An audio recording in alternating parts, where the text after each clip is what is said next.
start quilting a quilt, we could start in the center and work our way to the left and to the right. It totally depends on the quilt that you're quilting. As you can see on this quilt that I've quilted, there's no embroidery designs. So I started from the center and I worked my way to the left and then to the right. And then I moved down and then back up. So every quilt that you quilt, your approach, where you start, where you begin, where you end, might be a little bit different. And as you continue this process using this capability within our machines, you're going to get really comfortable with it and you will see exactly what I'm talking about. Let me set this quilt aside and we'll hoop our embroidered quilt. Another tip I want to share with you before we start hooping. This hoop has a closure that we can open and close in this way. This lever, we raise it up, it loosens it, we close it down and it tightens it. As we start hooping and quilting, we'll need the same tension each time we re-hoop. We only need to find that recipe one time. And one of my little tricks is, let's make sure that our lever is down. I'll loosen this and look in this lower right-hand corner of the hoop. I want to see how much I have opened.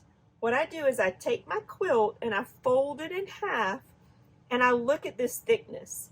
So I basically want to loosen my hoop approximately so that I have an opening that's about this measurement. That looks like a healthy 1/4 of an inch to me. This is a good starting point. You might have to make an adjustment once you place the quilt in, but this is a really good way to get started. All right, I think I have that good opening there. My latch is closed, because when we open it, it'll get even bigger, but we need to determine this with our latch closed. And I might have opened it a little too much, but we will see. Let's remove our center. Since we are quilting a quilt with embroidery designs on it, we do not want to quilt on top of those embroidery designs. I'll show you how to do that once we get over to the machine itself.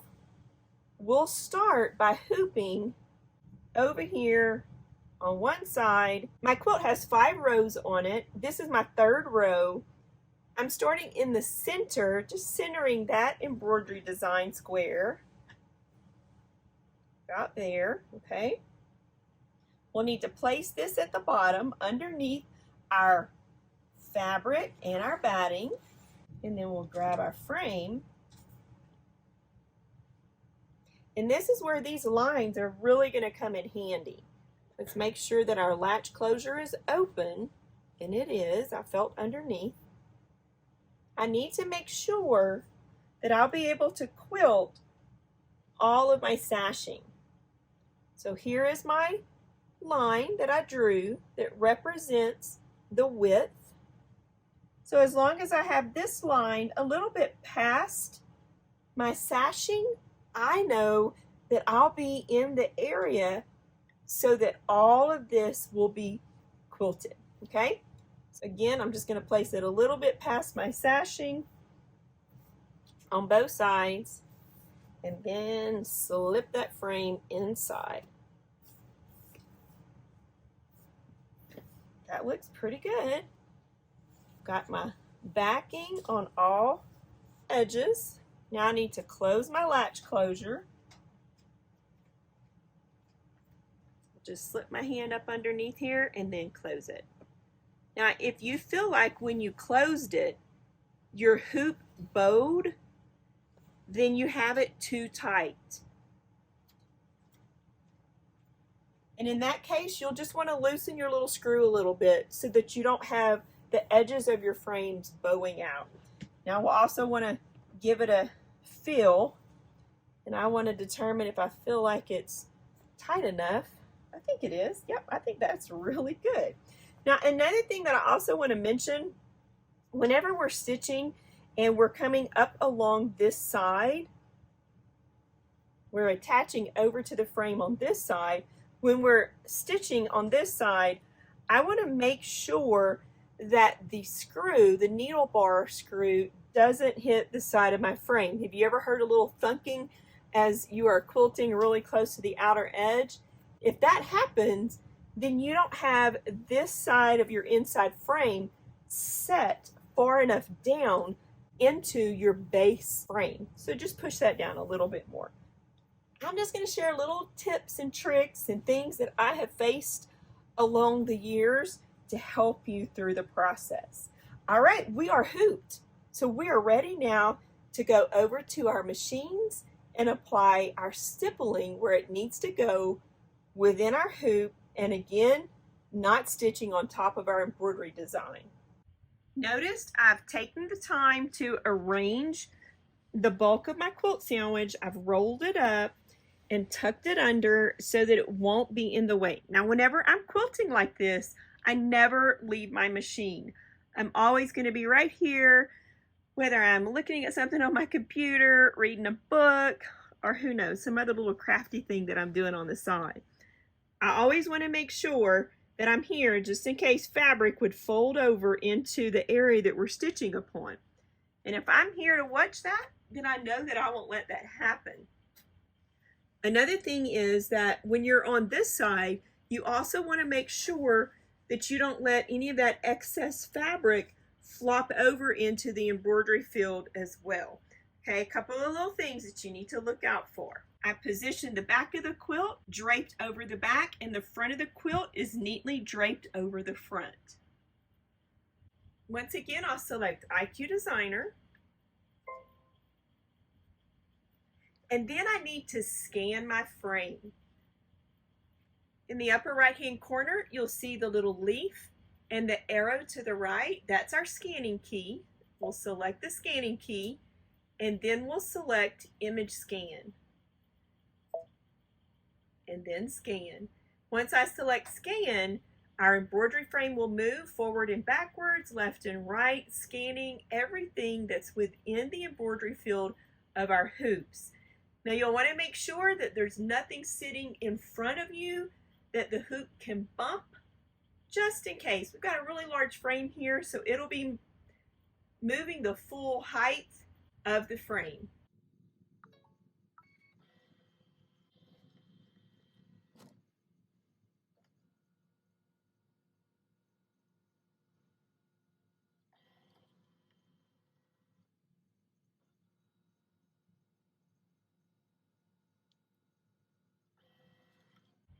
Now we want to focus on what we see on the screen itself. It's a little bit light. I can darken the image on the screen by selecting this key. See how we can see it a little bit better there? Now, next, we'll go into our line properties. We'll select our point-to-point key, and we also want to select our no stitch key. We just want to create a barrier, a line around the area that we will be stitching. We'll select OK. We don't want it to stitch on top of our little baby bottle. Let's enlarge. Let's go up 200%. Let's go up 400%. I'll scroll down a little bit. Scroll over. And that gives me a really clear view of my baby bottle. Now that we've selected that point-to-point tool and the no stitch line, we'll pop points around the baby bottle, and then once we're finished, where we've started and where we've ended, we'll weld those lines together, and that means it's going to close the path. So let me take my time and just go around, popping those points. And again, you don't want to be on your embroidery design at all.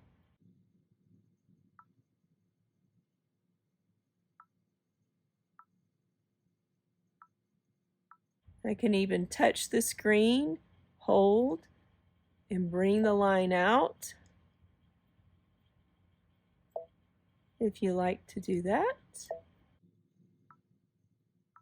And the curved areas, that'll take you a little longer to do, but the straight areas you can make really long lines.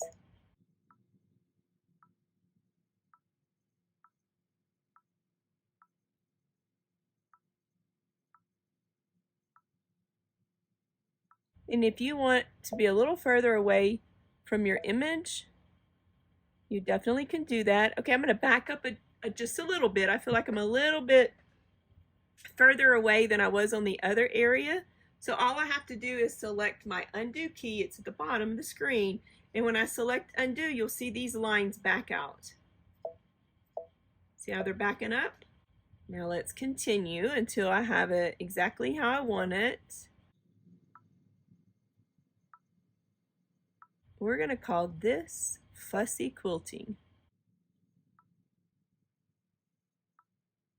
Oh, I popped it where I didn't want it, so I'll undo. Let's just scroll our screen up a little bit. And now we're almost back to where we started. So watch what happens when I get close to my starting point. It closed it up. Now let's zoom back out to 100%. If I didn't have this opening over here where I see the batting, I can actually apply the stippling outside the bottle, and then it could stitch all the way around. But we never want to let our machine, our embroidery foot, to stitch off the fabric and back onto the fabric.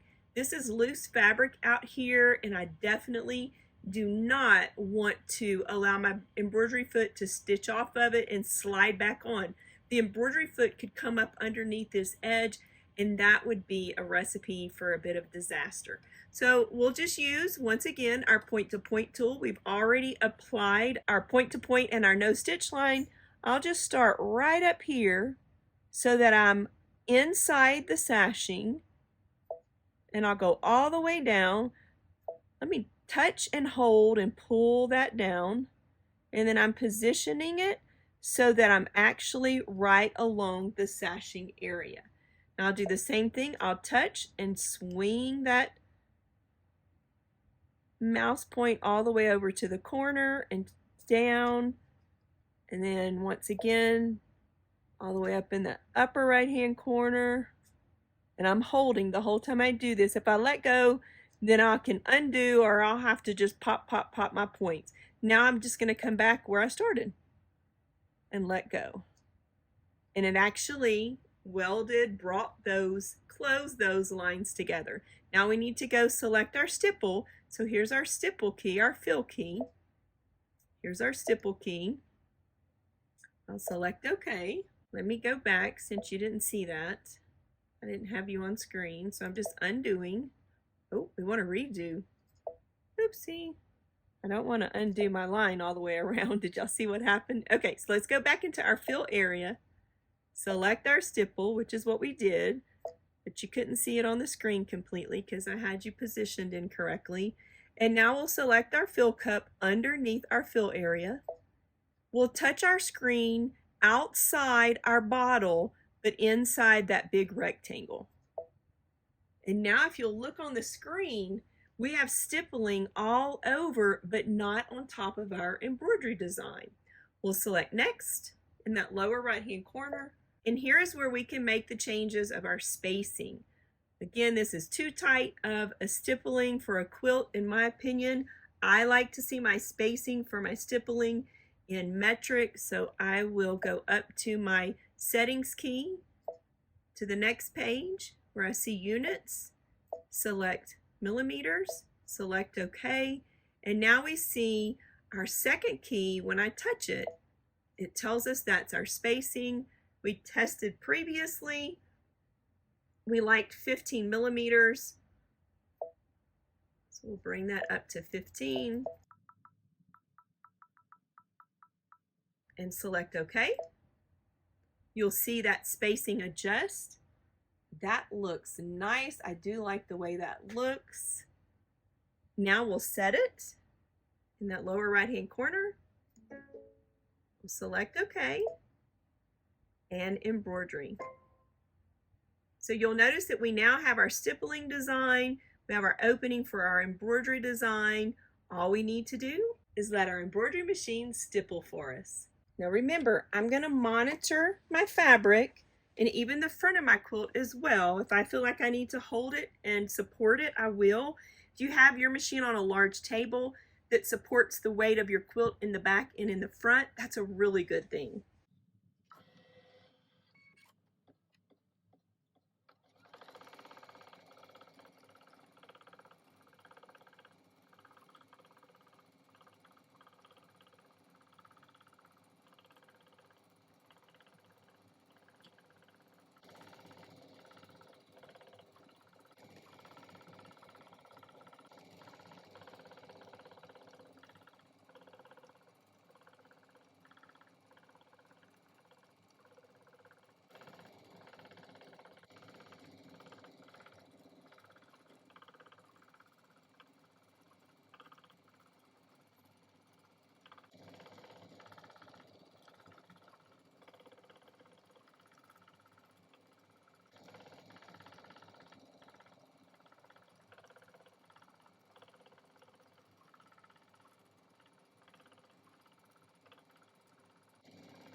Isn't that beautiful?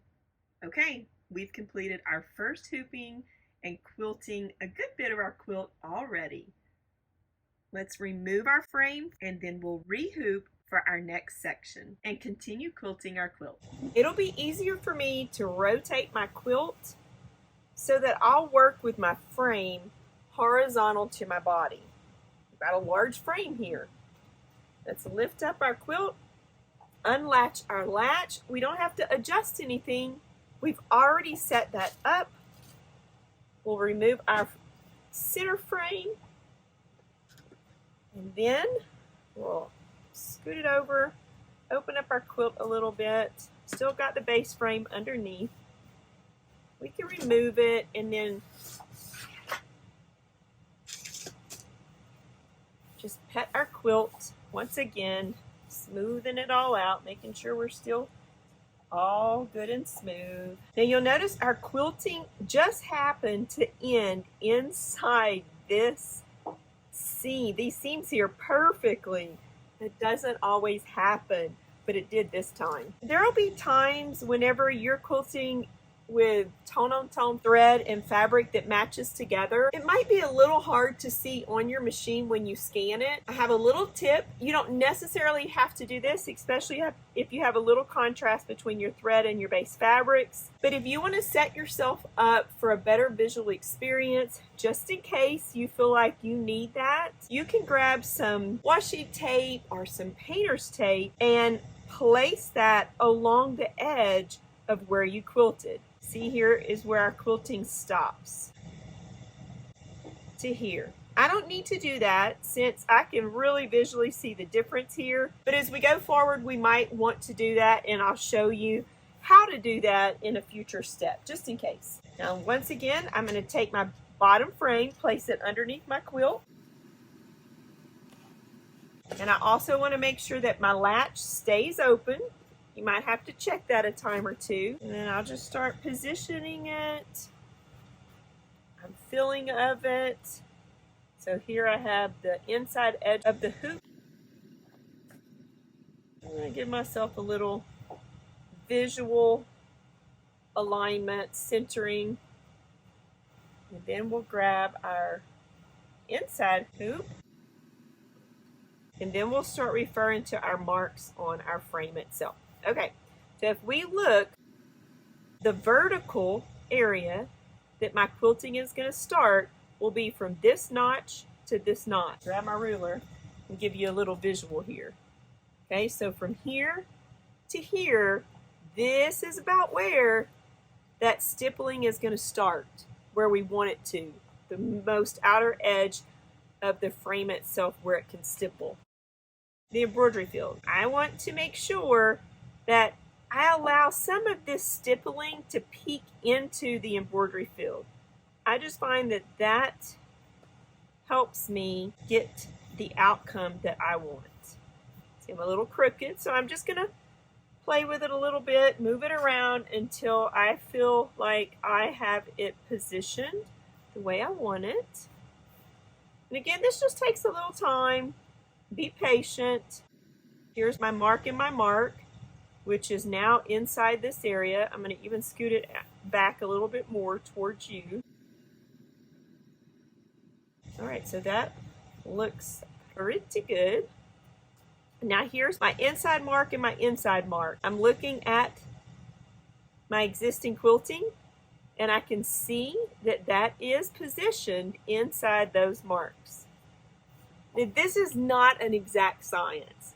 As we quilt each panel, you'll see as we continue to go forward and go forward that we're basically just getting ourselves hooped as best we can visually, closing up our frame, heading over to the machine, and following those steps to get our quilting in place. Okay, I feel like I'm happy with that. So now that I'm happy with it, I'll sink my frame into my center frame into my base frame.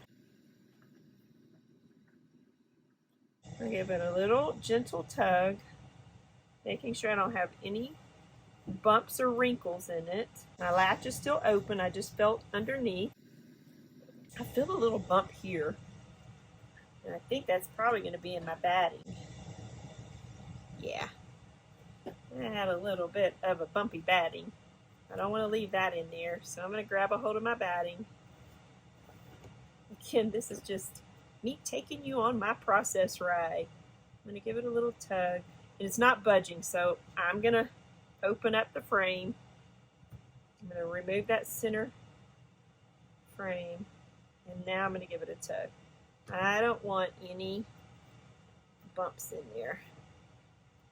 There we go. Okay. Now I've straightened it out.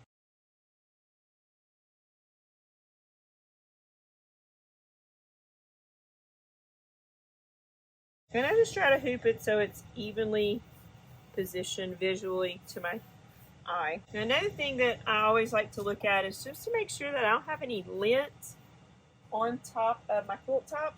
And if I do, I'll grab my lint roller and just run it across.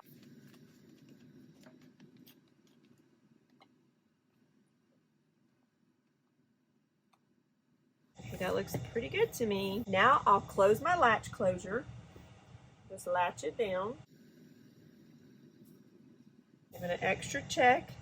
Remember how I mentioned to make sure that center frame is positioned down into your bottom frame. We have this capability on our Baby Lock Solaris, so I always take advantage of it. We're hooped. Now you'll notice the way we place our little points using our point-to-point tool is going to be a bit different. So here's where that stippling stops. We'll end up popping a straight line all the way down to here. We'll come in, and then we'll come around this embroidery, across, back up, over here. We won't be able to stitch anything in here, right? So we'll just visually come around and place our points around this shoe all the way across. Let's head back to our Solaris, scan it, place our points where they need to be, apply our stippling, and stipple. We'll select IQ Designer and select our scanning icon once again in that upper right hand corner. Image scan, scan, and OK.